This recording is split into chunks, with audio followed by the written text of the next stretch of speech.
Chapter 8, General Jinjur's Army of Revolt.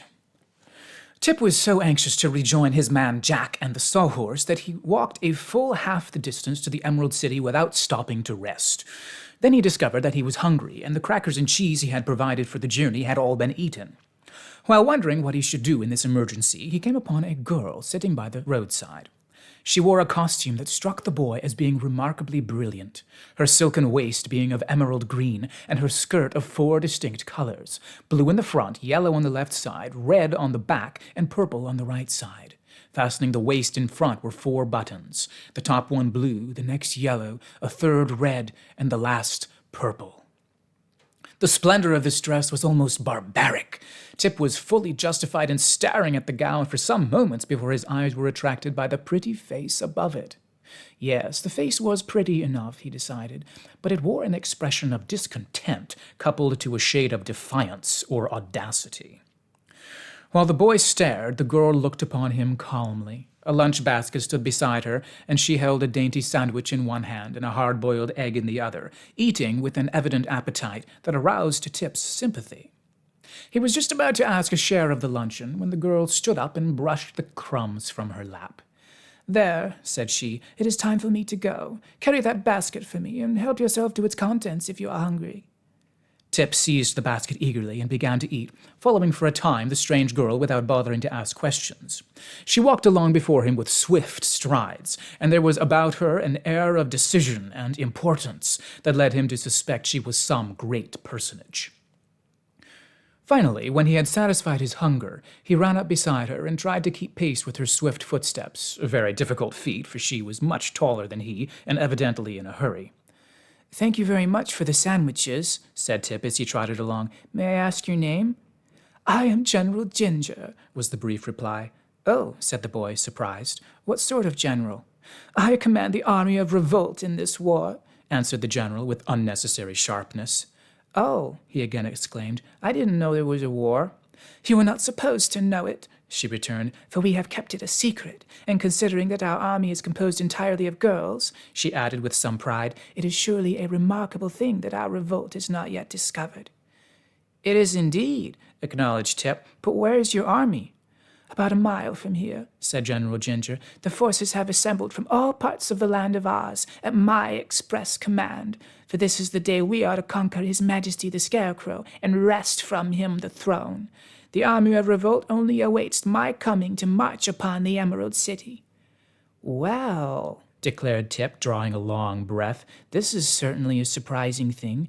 May I ask why you wish to conquer His Majesty the Scarecrow?" "Because the Emerald City has been ruled by men long enough for one reason," said the girl. "Moreover, the city glitters with beautiful gems, which might far better be used for rings, bracelets, and necklaces. And there is enough money in the king's treasury to buy every girl in our army a dozen new gowns. So we intend to conquer the city and run the government to suit ourselves." Jinjur spoke these words with an eagerness and decision that proved she was in earnest. "But war is a terrible thing," said Tip thoughtfully. "This war will be pleasant," replied the girl cheerfully. "Many of you will be slain," continued the boy in an awed voice. "Oh, no," said Jinjur. "What man would oppose a girl or dare to harm her? There is not an ugly face in my entire army." Tip laughed. "Perhaps you're right," said he, "but the guardian of the gate is considered a faithful guardian, and the king's army will not let the city be conquered without a struggle." "The army is old and feeble," replied General Jinjur scornfully. "His strength has all been used to grow whiskers, and his wife has such a temper that she already pulled more than half of them out by the roots. When the wonderful wizard reigned, the soldier with the green whiskers was a very good royal army, for people feared the wizard, but no one is afraid of the Scarecrow, so his royal army doesn't count for much in time of war." After this conversation, they proceeded some distance in silence, and before long reached a large clearing in the forest, where fully 400 young women were assembled. These were laughing and talking together as gaily as if they had gathered for a picnic instead of a war of conquest. They were divided into 4 companies, and Tip noticed that all were dressed in costumes similar to that worn by General Jinjur. The only real difference was that while those girls from the Munchkin country had the blue strip in front of their skirts, those from the country of the Quadlings had the red strip in front, and those from the country of the Winkies had the yellow strip in front, and the Gillikin girls wore the purple strip in front. All had green waists, representing the Emerald City they intended to conquer, and the top button on each waist indicated by its color which country the wearer came from. The uniforms were jaunty and becoming, and quite effective when massed together. Tip thought this strange army bore no weapons whatever, but in this he was wrong, for each girl had, stuck through the knot of her back hair, 2 long, glittering knitting needles. General Jinjur immediately mounted the stump of a tree and addressed her army. "Friends, fellow citizens, and girls," she said, "we are about to begin our revolt against the men of Oz. We march to conquer the Emerald City, to dethrone the Scarecrow King, to acquire thousands of gorgeous gems, to rifle the royal treasury, to obtain power over our former oppressors." "Hurrah!" said those who had listened, but Tip thought most of the army was too much engaged in chattering to pay attention to the words of the general. The command to march was now given, and the girls formed themselves into 4 bands or companies and set off with eager strides toward the Emerald City.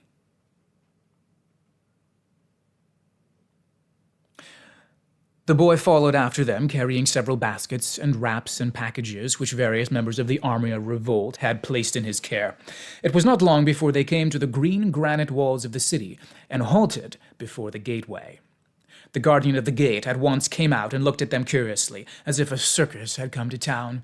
He carried a bunch of keys swung round his neck by a golden chain, his hands were thrust carelessly into his pockets, and he seemed to have no idea at all that the city was threatened by rebels.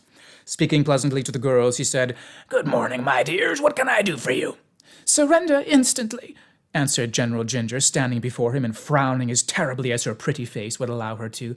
"Surrender?" echoed the man, astounded. "Why, it's impossible. It's against the law. I never heard of such a thing in my life." "Still you must surrender," exclaimed the general fiercely. "We are revolting."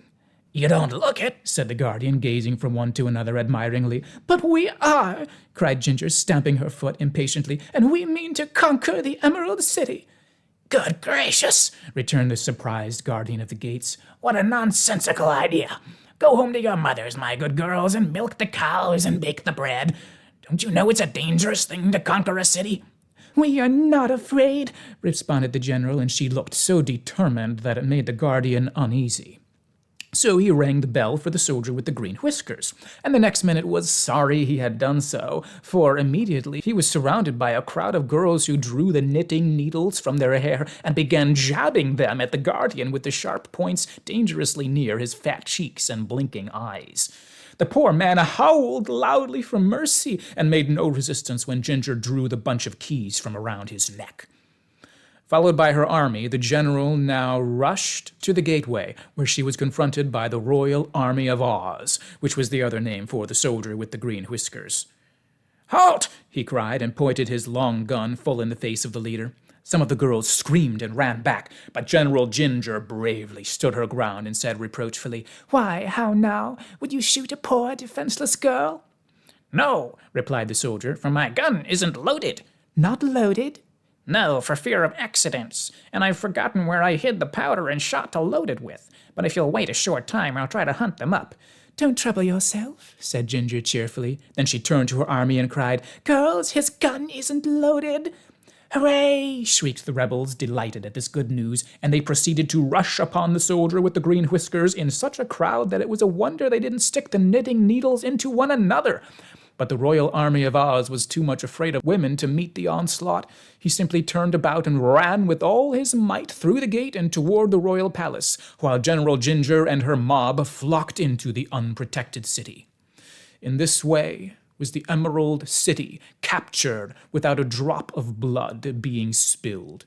The Army of Revolt had become an army of conquerors.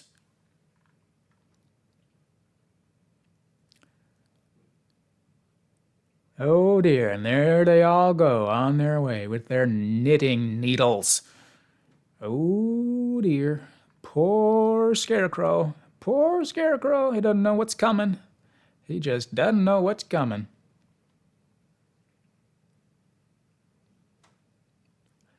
All right, next chapter, the Scarecrow having to plan an escape. Poor guy.